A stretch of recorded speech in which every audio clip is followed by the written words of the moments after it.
What's up, everybody? Welcome back to another episode of Intermissions. I'm here with one of my favorite people in the entire world, who I was much better than in everything. Tell them who you are. Brent Wyatt.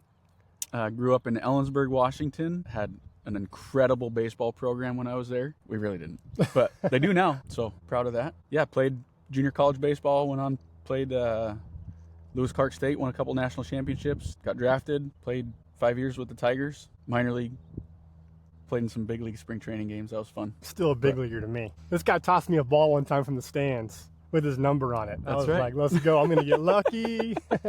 Yeah, Troy came and watched. I did. That was Michigan, right? Yep. Yeah, Michigan. Grand Rapids, Michigan. That was a fun place to play. It was. Yeah, you took me on a fun adventure afterward. We'll leave that off the camera, though. Hey, okay, you already kind of jumped in. Where do you want to start? You want to start baseball, or do you want to start me and you? You're the boss. I'm the boss. You make the call. Let's go, you and me. You and me. All right, cool. I'm going to ask you questions, see if you remember. First impression of me when you saw me at college. So before we met, or either or. Okay, I'll tell you my very first. So Troy and I played against each other, Legion ball and stuff. I was 8-0 versus him. I didn't know who he was, if that tells you anything.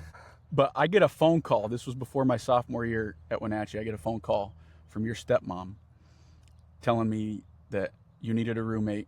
I forgot about this. Yeah. And I remember exactly where I was with this conversation. So this lady calls. I kind of needed a roommate. And so I was excited. Yeah, we're going to get something figured out. And then she told me that you were a shortstop. And I was like, oh, that might not work because I'm the shortstop. And so anyway, yeah, we didn't end up rooming together, which I regret now. But, or who knows, maybe we wouldn't be as good of friends as we are. But yeah, so that was my first impression. And then we get into I forgot tryouts that she and called stuff. You. That's hilarious. And we're doing drills, and it wasn't even all that much. And Troy's off in foul territory, puking.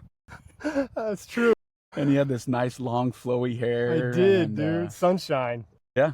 But I remember right away, I could tell that you were somebody that I was going to enjoy being around and having as a teammate. Dude, okay, so that's a true story about the throwing up. I was so nervous. That was like day 2. I was thinking it was because of like physically, like dude. Little conditioning. That's not what it was. No. It was, so I think the day before we ran that 6-mile run. Remember Duda would have us run the 6-mile run? That was like the first thing we did, right? Yep. And then the next day was like the first day we actually went on the dirt and played on the diamond. Right. And I remember going out there. I didn't even know Borough at the time, but I was airmailing every ball back to him because they're hitting ground balls because I was so nervous. Yeah. And then all of a sudden my stomach started hurting. I'm like, I'm going to puke. So I had to run behind first base dugout and I started puking. Okay, my first impression when I met you was, I think at the time, because I didn't know about that phone call. You told me, but I'd forgotten. I think I probably told you a couple days later or something. But I knew who you were because you played for the Pepsi Pack, and we didn't like the Pepsi Pack because you guys always beat us. Yep. And anyways, but I didn't know you personally. And I wasn't even thinking about, I'm going to take this guy's spot. I'm just trying to make the team at this point, right? Because I'm a walk-on. But before that, I don't know what night it was, there was like a party, and we all got invited. And I remember we get to this party, and me and you were like the only ones not drinking. And I'm standing there looking at you. I think I'm across the room. I still remember it. And I think that's when we kind of first started talking, just like talking. And then that kind of started our friendship. Mm-hmm. So I think we kind of both realized I was just looking for friends, you know, and I knew a couple of the guys, obviously Reamer because I played with him. But that was kind of like my first impression. But and then I'll say what I'm going to say next at the very end. Because you challenged me in a way that changed my life, but I'll save that for the end. Because I try to be nice one time, but the rest of the time I gotta give you a hard time. All right, hey, do you remember the first time I told you I love you? Where we were? I don't. You don't? Were we driving somewhere? Were we? It was a late night. You were driving, because I couldn't drive. we were in a certain drive-through, Taco Bell. In Wenatchee. Yep, I remember now. I remember eating my double-decker, and I looked at you and I said, "I love you, man." And then you would just start giggling like that because I wasn't myself. Yeah, I knew you didn't mean it. Dude, that's when you tell the truth, man. What do they call that? Liquid courage? Yeah. I also told Courtney that I loved her for the first time in the same scenario back in high school. So it's a thing, dude. My first time I told Courtney and you. So there you go. Well, I have never told anybody that I love them when I'm drunk. It's because you've never been drunk. I've never been drunk. Goodness gracious, that's my life goal. No, I'm just joking. All right. Okay, let's fast forward now way into our friendship.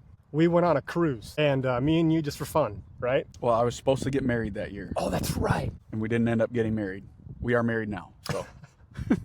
But she broke my heart a few times. Way to go, Michaela. Sorry, babe. That's all pretty much public knowledge now, so it's It's okay. But yeah, my heart was broken, and you're like, I know how to fix it. So Cruise. we went on a cruise. I don't even know how that happened, dude. I've never even been on a cruise. Neither had I. Well, we were living with Katie. Yes. My host mom when I was playing Yeah. with the Apple Sox. Angel of a lady. She's Man. the best. Absolutely. She knew I was heartbroken. She knew we were broke. That's right, dude. So we started that's talking about a right. cruise. She paid for us to go on a cruise. That's right. And you remember, so we're two single Yes, guys that's what I was getting at, dude. on a cruise. But what did it though? What did we take with us? We didn't. This is before like iPhones were super. The camera. Pink digital camera. Two That's right. dudes, two good-looking guys, right, on a cruise together. And what did people think of us? Well, our dinner table, because on a cruise, you have like a dinner Yeah, table. It was all gay people, all gay people. and it was awesome. It was a great time. People thought we were gay. That's okay. Yeah, we had a great time, dude, Yeah. with our pink camera. And I'll never forget it because we're taking pictures with that pink camera, asking people to use it. And yeah, it was great. You lost a lot of money on that trip gambling, dude. No, dude, I paid for my trip. That's true. That's true. The one time you went in gambling. I would go like because you didn't really want to be in there at all. So I'd go. I went in there, but play I for just 20 didn't minutes get here it. and there, and yeah, I didn't want to spend my time in the casino on the cruise. So Yeah.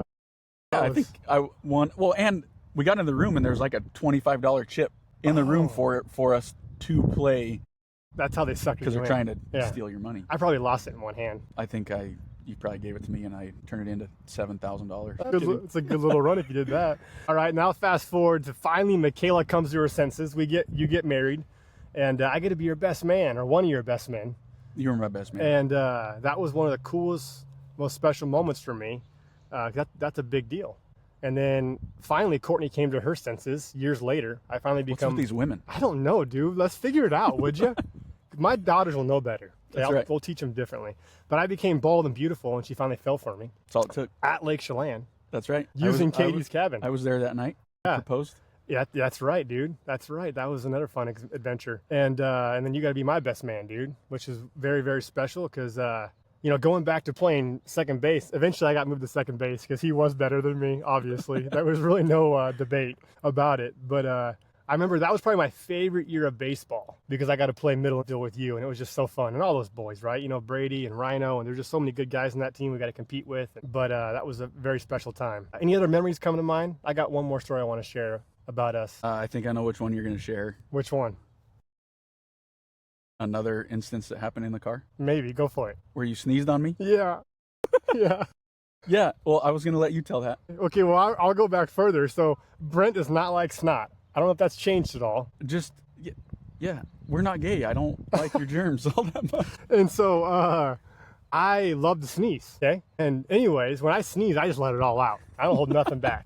And a few times I sneezed in front of Brent, he'd be like, dude, that's disgusting. Courtney still says Well, because you wouldn't cover your mouth. Yes, Courtney says the same thing to me, by the way, still to this day. I just let it go, man. You got to get it out of your system. And I'm a little brother, okay? This guy's a big brother, and he treats me like that. Even though he's not my big brother, he treats me like I'm the little brother, which I am. And so... And I can beat you in arm wrestling. Oh, shut your mouth, dude. Anyways, so me being the idiot that I am, I had to sneeze. And so when I sneezed, I turned and sneezed on him. Well, he got super mad at me. Well, there was another time we were in the basement at Katie's house. I sneezed on you and you chased me up the stairs, out the house. I'll never forget it. Katie had like this garden like gnome and I sprinted through the garden because you were about to catch me. And my knee nailed the gnome's head and just took the gnome's head off. Yep. I'm sorry, Katie, for all you did for us. We love you. I broke your gnome. You probably never even knew that. I threw it in the garbage. And that was because this guy was going to beat me up because I sneezed on you. But that was what I was going to